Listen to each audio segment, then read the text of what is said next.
प्रश्नावली 1.3 का तीसरा सवाल है। इसमें हमें एक वैल्यू दे रखी है, इसे P/Q के रूप में लिखना है, जहाँ पे P और Q पूर्णांक है तथा Q does not equal to 0। तो इसका मतलब ये है कि इस संख्या को परिमेय संख्या के रूप में लिखना है, क्योंकि परिमेय संख्या P/Q के रूप की होती है, यानी कि इसको हमने अंश बट्टे हर के रूप का लिखना है।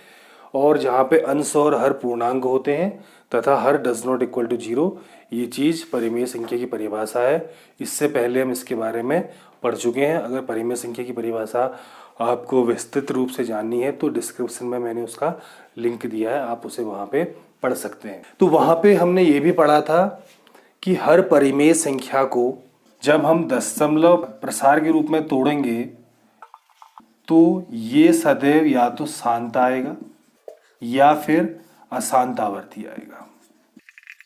अब जैसे कि अगर हम कोई वैल्यू ले लेते हैं यहाँ पे, शांत मतलब कि जिस वैल्यू में भागफल फिक्स हो चुका है, जैसे 1/2 एक परिमेय संख्या थी, इसको अगर हमने भाग दिया तो ये 0.5 यहाँ पे आ चुका है, तो ये इसका दशमलव प्रसार है। इसको अगर हम परिमेय संख्या के रूप में लिखेंगे तो 1/2 आना है, P/Q के रूप में ये 1/2 आती। तो ये क्वेश्चन तो बहुत ही ईजी होते हैं, ये हमने इससे पहले 6, 7, 8 में भी पढ़े हुए हैं।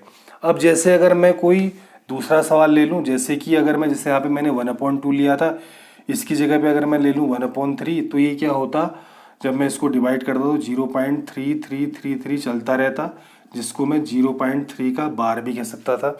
तो यहाँ पे इस केस में मैंने इसका दशमलव प्रसार निकाला तो 0.3 का बार आया था। तो अब जैसे कि इससे पहले वाले केस में मैंने 1/2 को तोड़ा तो 0.5 आया, तो 0.5 को मैं दोबारा से 1/2 लिख सकता था। तो यहाँ पे इन सवालों पे हमसे इस टाइप के सवाल नहीं पूछेंगे, इसमें पूछा गया अशांत आवर्ती वाले। जैसे इसको मैंने यहाँ पे तोड़ा है तो 0.3 का बार आया हुआ है, तो ये कह रहा है कि वापस इस सवाल को 1/3 के रूप में कैसे बनाएंगे करके यहाँ पे ये पूछा गया है। तो यहाँ पे ये जो क्वेश्चन होते हैं इसकी अपेक्षा थोड़े से लंबे होते ये भी इजी है।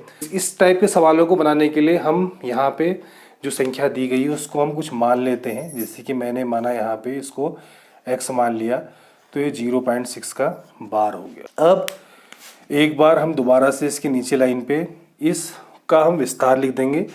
0 पॉइंट के बाद 6 के ऊपर बार है, तो इसका मतलब 6 का अंक बार बार रिपीट हो रहा है, तो 6 6 6 लिखते रहेंगे हम, और डॉट डॉट डॉट चलता रहेगा। इसको हम समीकरण नंबर 1 मान लेंगे। अब इस सवाल पे दशमलव के बाद केवल एक डिजिट के ऊपर ही बार था, तो हम क्या करेंगे, 1 के आगे केवल एक 0 लगाएंगे, यानी कि बन जाएगा 10, और 10 से इस संख्या को हम मल्टीप्लाई कर देंगे, तो ये हो जाना है 10x।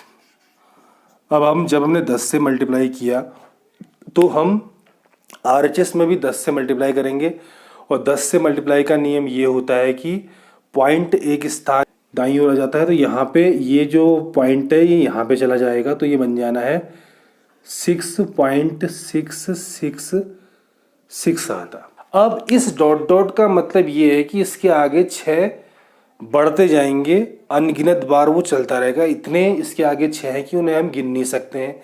तो जब मैंने 10 से गुणा किया, यहाँ पे 4 डिजिट थी, तो 4 डिजिट में ये 6.666 ही आया, लेकिन चूंकि आगे इसके आगे अनगिनत डॉट डॉट लगे हुए हैं, तो मैं यहाँ पे इसके आगे भी जैसे डॉट डॉट डॉट चलता रहता, तो उन डॉट डॉट में से मैंने एक 6 यहाँ पे उतार लिया।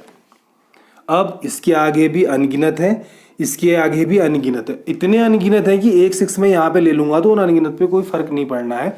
तो यहाँ पे 4 डिजिट थे, तो मैंने यहाँ पे उसके बेस पे 5 ले लिए, इसको मैं समीकरण नंबर 2 कह लूंगा।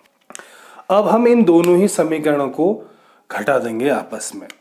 तो समीकरण नंबर 2 में 10x है, तो ऐसा करते हैं 2 में से हम समीकरण नंबर 1 को घटाते हैं। तो घटाने का नियम ये है कि LHS से LHS घटेगा, RHS से RHS घटेगा, तो इसका LHS 10x है, 10x से हम x घटाएंगे, और इसका RHS है 6.6666 डॉट डॉट डॉट अनगिनत डॉट डॉट है, माइनस 0.66 इसका जो RHS है 0.666 डॉट डॉट डॉट। अब ये जब हम घटाएंगे तो इस 10 से इसके आगे का छिपा हुआ 1 घटेगा तो 9x हो गया, और इस 6 से ये 6 घटेगा तो 0, इस 6 से ये 6 घटेगा तो 0, इस 6 से ये 6 घटेगा तो 0, इस 6 से ये 6 घटेगा तो 0, पॉइंट की जगह पॉइंट आएगा, यहाँ पे डॉट डॉट चलते रहना है, इस 6 से 0 घटेगा तो ये 6 आना है।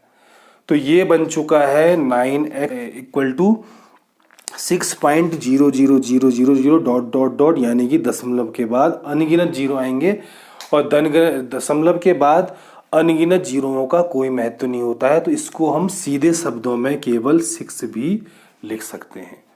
तो यहाँ पे अब अगर मैं x की वैल्यू निकालूंगा तो ये 9 अपॉन में चला जाएगा, तो ये आ जाएगा 6/9, तो x इक्वल टू आ जाएगा, हम ऊपर नीचे 3 से डिवाइड कर लेंगे तो ये आ जाएगा 2/3।